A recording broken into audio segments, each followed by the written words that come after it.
This is Guardiamo's version of the famous biblical story of the woman taken in adultery. And when she was caught in adultery, they rushed her to Jesus, not because they were in any doubt as to the verdict, because the law said a woman taken in adultery was to be stoned to death, but because they wanted to hear what Jesus, that famous preacher of mercy, would have to say about what the law said. And you'll notice they're all looking at Jesus, except the woman. She's looking at nobody. She's lost in the despair of death is inevitable. And we are so conscious of what isn't painted, that secret intercourse between them, with Jesus just showing by his finger that he's very aware of the woman. Because all his conscious mind is on the old man who's arguing, to whom Jesus is listening very patiently, as the old man ticks off the reasons for stoning her. And in a minute the argument will be finished, and Jesus will give his verdict. And it's that immortal sentence, "Let him who is without sin cast the first stone." And because these are not wicked men, I mean, look at their faces. These are decent men, but confused. There'll be an awful silence, and then they'll all quietly slink away. And there'll just be the two left. And then Jesus will say to the woman, "Go and sin no more."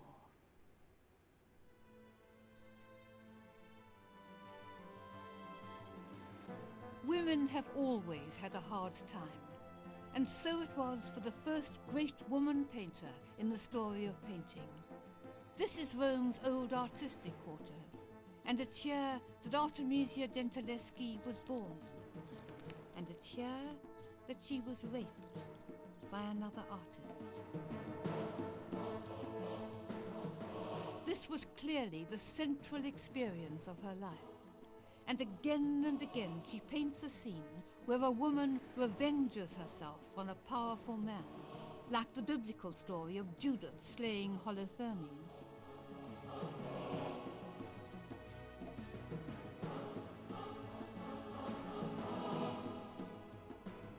Judith was a Jewish heroine who saved her people from the enemy by bravely infiltrating their camp to assassinate their general, Holofernes.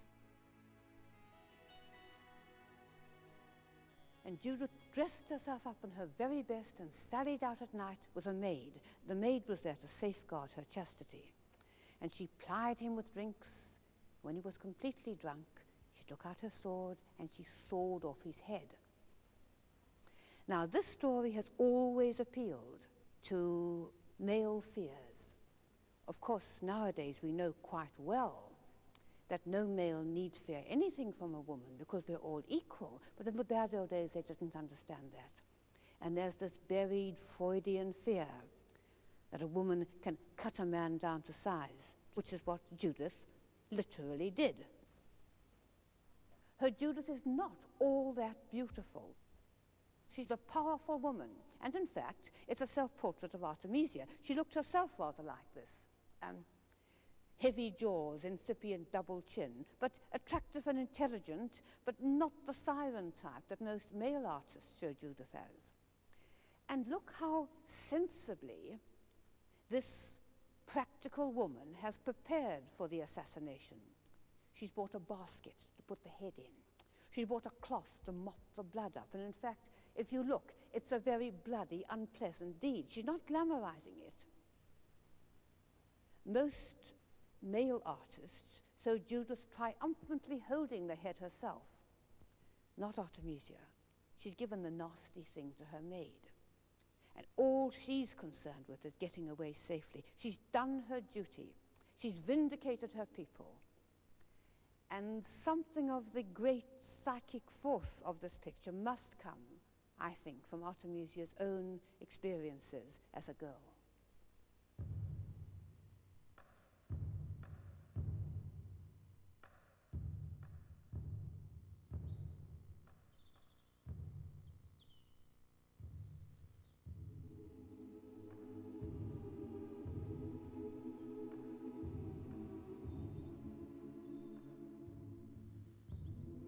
time's spiritual spring cleaning spread right through Europe, and so did Baroque art.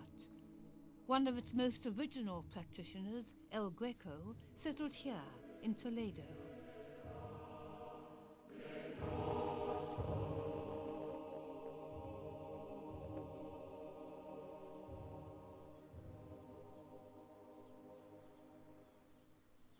If somebody's real name is Domenikos Theotokopoulos, and everyone calls him El Greco the Greek, you wonder if he quite fits in.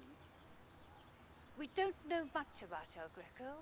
He was born in Crete and he ended up here in Spain, in Toledo, where there was just something about his art that appealed to the nobles and the churchmen of the city. At the time, Toledo was very devout. 1 in 3 was a monk or a nun. So El Greco found a ready-made market for his profoundly religious pictures. If you don't know much about the story of painting, El Greco is very comforting because you can't mistake him. He elongates the faces and bodies of the people he paints as if some heavenly power were pulling them up and stretching them. Perhaps his most famous painting is The Burial of Count Orgaz.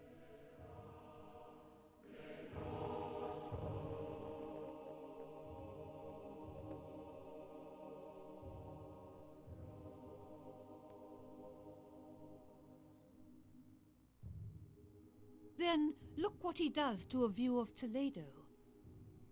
It's Toledo at night, lit by a flash of lightning. And you get that wonderful sense that in a split second, this luminous view will once more be enveloped by the darkness. He hasn't painted the city as it is, but as he felt it should be. The cathedral's been moved closer to the castle, and look at the effect.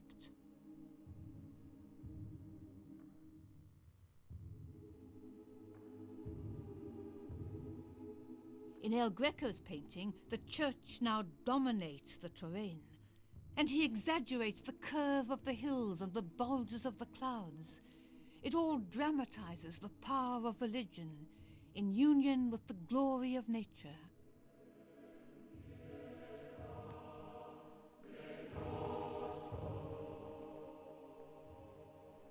El Greco seems to me the essential outsider. He was a prickly man, always fighting with the church over payments for his work. And yet, I don't think it was the money. It was because if you undervalued his painting, you undervalued him. How he would have loved to be invited to the court and feted and rewarded and made much of, called the Prince of Painters. But that honor was reserved for another artist. His name was Peter Paul Rubens, Prince, King and Emperor of the Baroque. And his life was at the heart of the religious battles which fueled the Baroque.